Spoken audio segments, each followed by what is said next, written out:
Welcome to the session. और आज के इस सेशन में हम लोग डिस्कस करने वाले हैं very important examination, that is AFCAT examination 2025। Air force examination है और कॉमन एंट्रेंस टेस्ट। तो are you guys ready for exam analysis? ये पेपर एनालिसिस आपके बाद की शिफ्ट के लिए बहुत सारे इंपॉर्टेंट आपको क्लू दे सकता है, ताकि आप अपकमिंग एग्जामिनेशंस के लिए तैयार रहें। तो चलिए समझते हैं पेपर को। पेपर आपके एग्जाम पैटर्न के हिसाब से 2 आवर्स का था, जो उसका ड्यूरेशन है, जिसमें नंबर ऑफ क्वेश्चन 100 और मैक्सिमम मार्क्स है 300।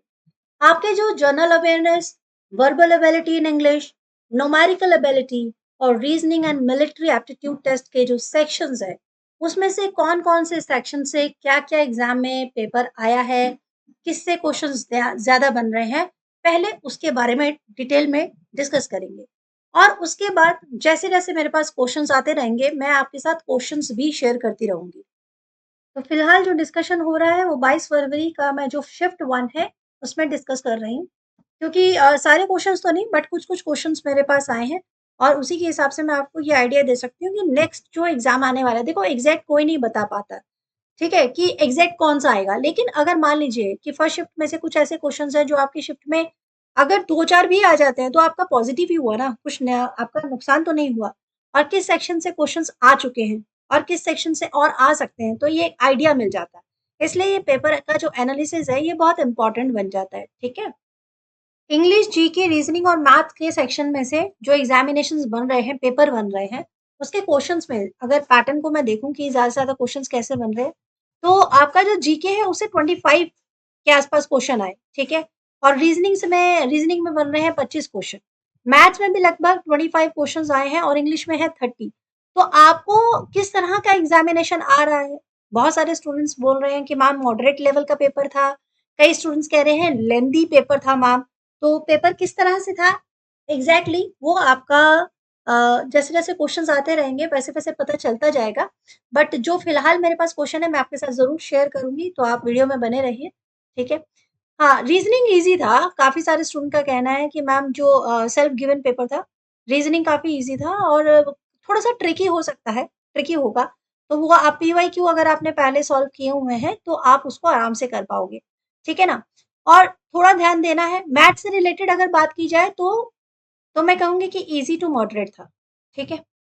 भाई यहाँ पे हमें ये समझना है ना, सारे क्वेश्चंस को हम लोग एक एक करके अगर टैली कर रहे हैं, ठीक है।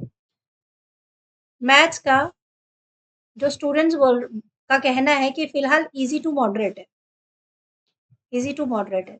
बट मैं आपको यही कहूंगी कि भाई आपने अगर तैयारी करनी है तो मॉडरेट से आप टफ वाली तैयारी करना, ठीक है। अगर एग्जाम की तैयारी करनी है तो टफ वाली तैयारी करना, इजी वाली तैयारी मत करना। टफ करोगे तो फिर मॉडरेट एग्जाम आए तो आपके लिए बहुत आसान हो जाता है, राइट। तो आपको जहां जहां जो पता चल रहा है उसी हिसाब से बता रही हूँ कि जो पैसेज आया है, ठीक है, पैसेज जो आया है वो इजी आया है, ठीक है। थोड़ा सा लेंथी है, कुछ स्टूडेंट बता रहे हैं थोड़ा लेंथी है। तो इसको करने का सिंपल पैटर्न है, मैंने आपके साथ पहले भी शेयर किया है।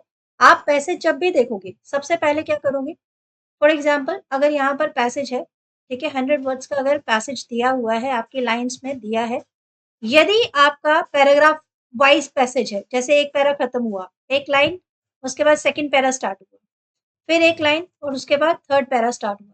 तो यदि हमारे एग्जामिनर बहुत अच्छे मूड में होते हैं तो मैक्सिमम टाइम पे क्या हो जाता है कि आपके जो क्वेश्चंस होते हैं वो फर्स्ट सेकंड थर्ड पैरा से होते हैं और वहां पे मेंशन भी कर दिया जाता है। बट यदि आपके पास मेंशन नहीं है तो डायरेक्ट पहले आप क्वेश्चंस पे जाएंगे, सबसे पहले क्वेश्चन रीड करेंगे। क्वेश्चन रीड के करने के बाद आप फर्स्ट पैराग्राफ रीड कीजिए, अगर तो आंसर उसमें मिल जाता है तो बहुत अच्छी बात है, तब तो आपको ज्यादा मेहनत नहीं करनी पड़ेगी, ठीक है। लेकिन आप हमेशा क्या करेंगे, पैसेज सॉल्व करेंगे तो पहले क्वेश्चन पहले पढ़ेंगे, क्वेश्चन फर्स्ट, ठीक है। पहले क्वेश्चंस पढ़ लीजिएगा, उसके बाद आप आगे बढ़िएगा। तो ये सबसे इजी मेथड रहेगा आपका पैसेज को सॉल्व करने का। अच्छा, लेट्स टॉक अबाउट वोकेबलरी। तो वोकेबलरी का जो पोर्शन है वो टफ बताया गया है, ठीक है। स्टूडेंट्स का कहना है थोड़ा सा टफ है। तो वोकेबलरी में मोस्टली क्या होता है कि आप अगर पहले से प्रेप नहीं है, अगर आप पहले से रेडी नहीं है और आपने एटलीस्ट 2 to 3 पेपर्स पहले सॉल्व नहीं किए हैं, तो वोकेबलरी आपके लिए टफ हो सकता है। But if you attended the classes regularly तो आपके लिए ये भी एक इजी पैटर्न हो जाएगा, अगर आप कंटिन्यू पढ़ रहे हैं तो। वोकेबलरी में क्या क्या क्वेश्चंस थे वो भी मैं आपको बहुत जल्दी शेयर कर दूँगी। अच्छा, मैं मैथ के लिए एक बात आपको फिर से बता देती हूँ, मतलब मुझे भी थोड़ा ज़हन में रहेगा और आप लोगों को भी थोड़ा दिमाग में रहेगा।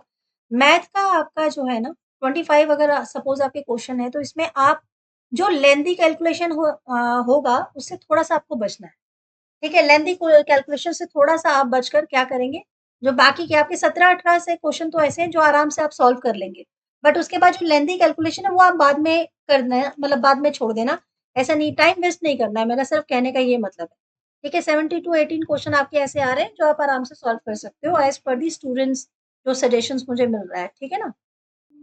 जीएस की अगर मैं बात करूँ तो जीएस में आप लोग ध्यान रखो, ठीक है? जीएस में आपको सबसे ज़्यादा डोमिनेंट जो सेक्शंस है, वो आपके डिफेंस से रिलेटेड क्वेश्चंस है, ठीक है?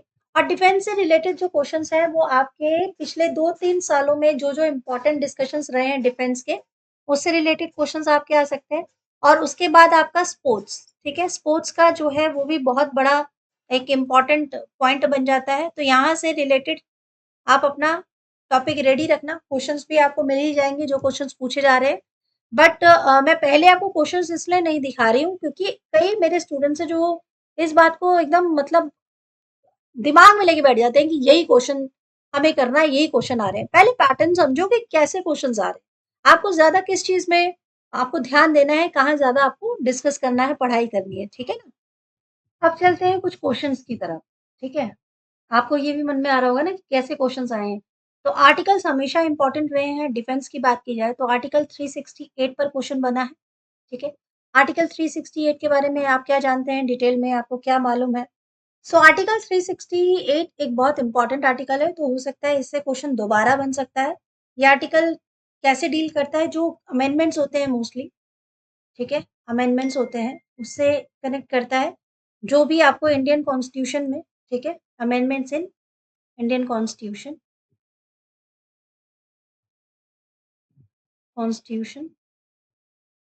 ओके? तो ये एक्सप्लेन करता है कि पार्लियामेंट जो होती है वो चेंजेस कर सकती है, तो ये सारी चीज़ें आर्टिकल 368 में है। अब यहाँ पर अमेंड कौन कर सकता है, ठीक है? पार्लियामेंट को जो कॉन्स्टिट्यूशन है उसमें कौन-कौन बदलाव कर सकता है, सारी चीज़ें इसमें मेंशन की गई हैं। और अमेंड करने के तरीके क्या हैं, तो there are 3 ways to amend constitution. मैं हर एक पॉइंट डिस्कस इसलिए कर रही हूँ इससे रिलेटेड कि बाय चांस अगर क्वेश्चन दोबारा पूछा गया तो सेम क्वेश्चन तो नहीं आएगा, बट हो सकता है कि क्वेश्चंस थोड़ा-सा डिफरेंट काइंड ऑफ आ जाए बट कनेक्टेड यही हो, ठीक है? तो 3 वेज़ है अमेंड करने के लिए कॉन्स्टिट्यूशन को और ये इम्पोर्टेंट है यहाँ पर। एक तो है आपका सिंपल मेजॉरिटी से, ठीक है? सिंपल मेजॉरिटी के साथ अमेंडमेंट हो सकता है। मेजॉरिटी आप जानते हैं किसकी होगी? जहाँ पर ज़्यादातर जो मेंबर्स हैं प्रेज़ेंट हैं वो वोट करते हैं, तो मेजॉरिटी के साथ चेंज हो गया। और जहाँ पर माइनर चेंजेस करने के लिए कि भई सिटीज़नशिप के जो रिलेटेड हो गया या कोई बाउंड्री से रिलेटेड कोई क्वेश्चन है, तो वहाँ पर चेंज करना हो तो क्या होगा? तो बी होगा यहाँ पर जब स्पेशल मेजॉरिटी लगेगी, ठीक है? स्पेशल मेजॉरिटी कुछ स्पेशल टॉपिक को लेकर। वो स्पेशल टॉपिक कौन-कौन से हो सकते हैं? जहाँ बाउंड्री स्टेट बाउंड्रीज़ चेंज करनी है, ठीक है? ये स्पेशल मेजॉरिटी का है। या सिटीज़नशिप लॉ का है, वो भी स्पेशल मेजॉरिटी का ही टॉपिक है, ओके? अभी हाल ही में कुछ और टॉपिक ऐसे आए हुए हैं, तो स्पेशल मेजॉरिटी में क्या होगा, 2/3 मेंबर्स जो होते हैं, 2/3 मेंबर्स जो प्रेज़ेंट होते हैं, उनकी वोटिंग होती है, प्लस जो पार्लियामेंट की स्ट्रेंथ होती है, ठीक है? पार्लियामेंट स्ट्रेंथ, ज़्यादा जो मेंबर होंगे, उसके हिसाब से हो जाता है। ये आपका हो गया। और उसके बाद होता है जो बेसिक स्ट्रक्चर डॉक्ट्रिन है, जैसे सुप्रीम कोर्ट है, ठीक है? स्पेशल मेजॉरिटी है या बाकी के जो स्टेट्स हैं, उसके साथ होता है। जो थर्ड वाला है ना, इसमें स्पेशल मेजॉरिटी किसके साथ लगेगी? आपका हाल्फ ऑफ द स्टेट्स, ठीक है? हाल्फ ऑफ द स्टेट्स यहाँ पर आएँगे। बाकी जो स्पेशल मेजॉरिटी के पॉइंट्स हैं, वो यहाँ पे रहेंगे, बाकी हाल्फ ऑफ द स्टेट्स के मेंबर्स रहेंगे। तो ये 3 तरीके से कॉन्स्टिट्यूशन को अमेंड किया जा सकता है। सो इस तरह से 368 आर्टिकल के बारे में आप ज़्यादा डिस्कस कर सकते हैं, ज़्यादा पढ़ सकते हैं, तो आपके लिए अच्छा रहेगा, ठीक है? इसके बाद नेक्स्ट इम्पोर्टेंट क्वेश्चन है जो पूछा गया है, वो आपका SU 30 MKI, इससे पूछा गया है, ये क्या है? ये ट्विन इंजन है, ठीक है? ट्विन इंजन यूज़ किया गया है जो अभी हमारे अ फाइटर एयरक्राफ्ट है, ठीक है, 2 engine in fighter aircraft. I am sorry for handwriting, मैं थोड़ा जल्दी लिखने की कोशिश कर रही हूँ ताकि बहुत सारे क्वेश्चन आपके साथ मैं डिस्कस कर सकूँ। अगर एक पार्ट में नहीं होगा तो वीडियो के 2 पार्ट बनेंगे, ठीक है? तो आप कंटिन्यू देखते रहिए। तो ट्विन इंजन फाइटर एयरक्राफ्ट है ये, और ये कैसे है? ये रशिया का सुखोई, ठीक है? रशिया का सुखोई और इंडिया का हॉल दोनों के द्वारा ये डेवलप किया गया है। ये हमारे लिए बहुत ही बड़ी बात है, ठीक है? रशिया सुखोई और प्लस इंडियाज़ इंडियाज़ हाल, ओके?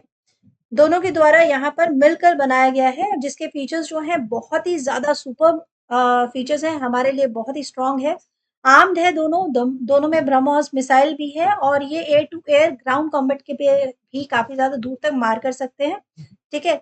इंडियन एयरफोर्स जो है वो अभी लगभग 270 SU-30 MKI का यूज़ कर रहा है और इसे कंटिन्यू अपग्रेड कर रहा है। तो अगर नंबर पूछा जाए तो 270 SU-30 MKIs, आप ये नंबर भी बता सकते हैं। तो इस तरह से ये आपका क्वेश्चन इंपॉर्टेंट हो सकता है, ठीक है?